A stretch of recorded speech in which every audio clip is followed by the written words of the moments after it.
ഞാൻ ഒരു വാക്കും ഒഴിവാക്കാറില്ല. എന്നോട് ഇൻ്റർവ്യൂ കഴിയുമ്പോൾ പറയാം ഇത് കൊടുക്കരുതെന്ന് പറഞ്ഞാൽ ഞാൻ കൊടുക്കൂല. ഞാൻ കൊടുക്കൂല അവിടെ. ഇത് കൊടുക്കരുതെന്ന് പറഞ്ഞാൽ കൊടുക്കില്ല. ഞാൻ ചോദിക്കും, ചിലവർ എന്നോട് വിളിച്ചു ചോദിക്കും എനിക്ക് ഇൻ്റർവ്യൂ എടുത്തൊന്ന് അയച്ചു തരാൻ പറയും. ഞാൻ ചിലപ്പോൾ അത് വഴി അയച്ചു കൊടുക്കും. അപ്പോൾ അവരൊന്നും കൂടെ കേട്ടോ ഞാൻ നേരത്തെ പറഞ്ഞത് തെറ്റാണെന്ന്. ഞാൻ ഇന്ന് വരെ അങ്ങനെ ചെയ്തിട്ടുള്ളൂ. പക്ഷെ പത്രസമ്മേളനത്തിൽ ചോദിക്കണമെന്നൊന്നും പറയാൻ പറ്റില്ല നമുക്ക്. അത് സ്വാഭാവികമായിട്ടുള്ള അപ്പോൾ പിന്നെ മറ്റേ നമുക്ക് നമ്മുടെ വീട്ടില് കറണ്ട് പോയിട്ടുണ്ടെങ്കിൽ തൊട്ടപ്പുറത്തെ വീട്ടിലുണ്ടോ എന്ന് നോക്കൂലേ, അവർക്കും ഇല്ലെങ്കിൽ നമുക്കൊരു സന്തോഷം ഉണ്ടാവൂലേ. അതുപോലെയാണ് എനിക്കിപ്പോ ഹൈദരാലി. എന്താന്ന് വെച്ചാലുണ്ടല്ലോ, ഞാൻ നോക്കുമ്പോ എന്റെ ഇന്റർവ്യൂവിന്റെ അടിയിൽ എന്തായാലും ഉണ്ടല്ലോ. അപ്പൊ ഞാൻ ഇച്ചിരി കഴിയുമ്പോഴത്തേക്കും ഹൈദരാലിയുടെ ഇന്റർവ്യൂ നോക്കും. ഇന്റർവ്യൂ നല്ല സമാധാനം. പക്ഷെ എന്നെ സംബന്ധിച്ചുള്ള എനിക്കത് പ്രശ്നമല്ല. എനിക്കിപ്പോ പ്രശ്നമില്ല, നമ്മള് വിജയിച്ചു പോകും. നമ്മൾ വിജയിക്കും. അപ്പോഴും അവര് നമ്മുടെ വീഡിയോ കാണുന്നുണ്ട്, നമ്മുടെ പുറകെ നടക്കുന്നുണ്ടല്ലോ. അവര് ആ പ്രൊഫൈല് മാത്രമേ. നിസ്സാര ഉദാഹരണം ഞാൻ പറയാം. ഈ അടുത്ത സമയത്ത് നമ്മുടെ അമ്മയുടെ ഓഫീസിൽ അനശ്വരയുടെ ആ സിനിമയുടെ ചെയ്യാൻ ദീപു ഡയറക്ടർ, ഫെഫ്കെ എന്ന പിന്നെ റാഫി സാറ്, സോഹൻ വരുന്നു, അമ്മയെന്ന് ഞാനും ബാബുരാജ് നമ്മളെ മീറ്റിംഗ് കഴിഞ്ഞാൽ സോർട്ട് ഔട്ട് ചെയ്തു. അനശ്വരെ കൊണ്ട് വണ്ടി കയറ്റി വിട്ടിട്ട് തിരിച്ചു വരുമ്പോൾ എന്നോട് ഡയറക്ടർ ദീപു പറഞ്ഞു, ചേട്ടാ ഞാൻ ഫ്രണ്ട് ഡോറിൽ കൂടെ വന്നാൽ നിറയെ യൂട്യൂബേഴ്സ് നിൽക്കുന്നു ചേട്ടൻ. അപ്പൊ നമുക്കറിയാലോ,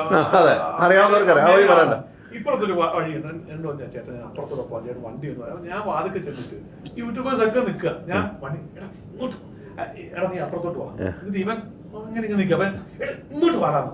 ഇത് ഒരു യൂട്യൂബുകാരനെ എടുത്തിട്ട് അമ്മയുടെ വാതിക്ക വന്നവരെ ആട്ടിപ്പായിക്കുന്ന ഭയങ്കര ട്രോള്. എന്റെ അപ്പനോട്ട് തെറിവിടെ. ഞാൻ ഇതിന് എന്ത് പ്രതികരിക്കാൻ? ഇത് സംഭവിച്ചിട്ടേ ഇല്ല. പിന്നെ ഇവനെ കൂട്ടിക്കൊണ്ടുപോകാൻ, ആരെ ദീപുവിനെ കൂട്ടിക്കൊണ്ടുപോകാൻ വന്ന വണ്ടി മാറ്റി ഇടാൻ പറഞ്ഞിട്ട് അവന് മനസ്സിലാകാത്തതുകൊണ്ട് നമ്മൾ അടുപ്പമുള്ളവരോട് കാണിക്കുന്നൊരു നമ്മൾ അടുപ്പമുള്ളവർക്ക് ആ എക്സ്പ്രഷൻ ഇട്ട് കൂട്ടും. ആ ഡ്രൈവറെ നമുക്ക് അറിയാവുന്നതുകൊണ്ട് മാറ്റിടാൻ മതി. ഇതിന് ഒരു വിദ്വാൻ, അവന് ഇഷ്ടംപോലെ ലൈക്സ് കിട്ടി, അത് ഭയങ്കര ജയൻ അഹങ്കാരിയാണ്, മാർപ്പാപ്പയാണ് എന്നൊക്കെ പറഞ്ഞിട്ട് പ്രതികരണം കണ്ട് ഞാൻ വിചാരിച്ചു ഇതിനെനിക്കൊന്നും കാൺ ഹെൽപ്പ്. നമുക്ക് മിണ്ടാതിരുന്ന് കേൾക്കുന്ന വൃത്തി. കാരണം അന്ന് ആ സിറ്റുവേഷൻ ഉണ്ടായിരുന്നവർക്ക് ഞാൻ ഈ യൂട്യൂബേഴ്സിനെ കണ്ട കൈ കാണിച്ചിട്ട് കയറി, അറിയാലോ ഗേറ്റിനോട് വരുന്നെങ്കിൽ ഒരു കൈ കാണിച്ചിട്ട് കയറി പോകും. ഞാൻ നല്ലതാണോ ചീത്തയാണോന്ന് ഞാൻ ചോദിക്കാൻ നിൽക്കാറില്ല. കാരണം നമ്മൾ അത്ര വലിയൊരു ആളല്ല. അവര് കാണുന്ന, അവര് നിൽക്കുന്ന എന്തിനാ ലാലേട്ടനെ മമ്മൂക്കയെ കാണാം, നമുക്ക് പെർഫെക്റ്റ് ഒന്നുമില്ല. പക്ഷെ ഇത് സംഭവിക്കും. അപ്പൊ അങ്ങനെയാണ്, അത്രേ ഉള്ളൂ. അതിനകത്തൊരു വിഷയമില്ല.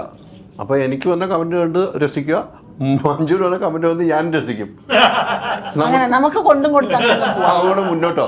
പക്ഷെ ചില സമയത്ത് എനിക്ക് ഈ ഇടയ്ക്കറിയ ഒരു ഫേസ്ബുക്ക് പോസ്റ്റ്, ആ മറ്റേ പയ്യൻ മരിച്ച ഒരു വിഷയത്തിൽ ഗംഭീര പോസ്റ്റ് ആയിരുന്നു മഞ്ജു. ബിഗ് സല്യൂട്ട് കേട്ടോ, ബിഗ് സല്യൂട്ട്. അത് ചങ്കൂറ്റോട് പറഞ്ഞിട്ടുണ്ട്. അതാകണം സ്ത്രീകൾ, അതാകണം ഒരമ്മ. അത് ഞാൻ അംഗീകരിക്കുന്നു. ആരാണ് അങ്ങനെ പ്രതികരിക്കുന്നത്? ആ കാര്യങ്ങൾ പറയണ്ടേ? അത് അതേപോലെ അത് കാണുന്ന വ്യൂവേഴ്സ് അറിയേണ്ട ഒരു വസ്തുതയാണ്. പലപ്പോഴും നമ്മൾ പ്രതികരിക്കുന്നത് അതിന് പ്രതികരിക്കാൻ വേണ്ടിയിട്ട് അല്ല, നമ്മുടെ മനസ്സിൽ തോന്നിയ വികാരം മഞ്ജു അത് എക്സ്പ്രസ് ചെയ്തു. ഇത് ഈ കാണുന്നവർ വിചാരിക്കുന്ന പോലെ ഇതൊരു സാധനം വന്ന് വൈറലായിട്ട് ജനങ്ങൾ തിരിച്ചുപിടിക്കാൻ വേണ്ടിയിട്ടൊന്നും. പക്ഷെ ജനങ്ങൾ ധരിക്കുന്നത് എന്താ അറിയോ, ഇത് ജനങ്ങൾ കാണാൻ വേണ്ടി മഞ്ജു ഇട്ട. അന്നാ പിന്നെ ഞാൻ ഒരു കമന്റ് ഇടാം. അതുകൊണ്ടാണ് ഈ കമന്റുകൾ ഒന്നുമല്ല, ആരും കണ്ടില്ലെങ്കിലും കുഴപ്പമില്ല. എത്രയോ പോസ്റ്റുകൾ ആരും കാണാതെ കിടക്കും. ചില പോസ്റ്റുകൾ ശ്രദ്ധിക്കും, ചില പോസ്റ്റുകൾ ശ്രദ്ധിക്കില്ല. നമ്മളതിനെ ശ്രദ്ധിക്കാൻ വേണ്ടിട്ട് ചെയ്യുന്നതല്ല. പറഞ്ഞ ഇതിന്റെ പിന്നിലുള്ള ഭവിഷ്യത്ത് എന്താണെന്ന് ഞാൻ ആലോചിക്കാറില്ല. അതുകൊണ്ടായിരിക്കും അങ്ങനെ ചിന്തിച്ചാൽ നമുക്ക് പുറത്തിറങ്ങാൻ പറ്റില്ല.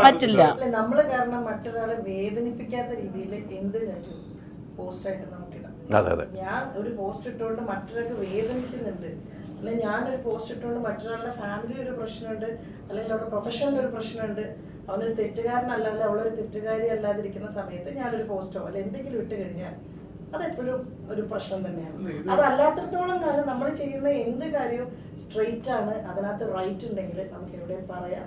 അത് നമുക്ക് ഇവർക്ക് ഇങ്ങനെ കമന്റ് ചെയ്യാനുള്ള റൈറ്റ്സ് ഉണ്ടെങ്കിൽ നമുക്ക് ഇതെല്ലാം പറയാനും നമുക്കത് പ്രകടിപ്പിക്കാനുള്ള റൈറ്റ്സ് ഉണ്ട്. തീർച്ചയായിട്ടും.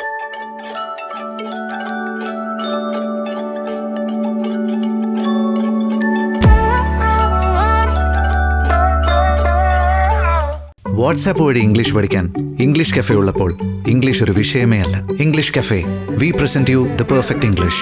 WhatsApp now 9633 888 575.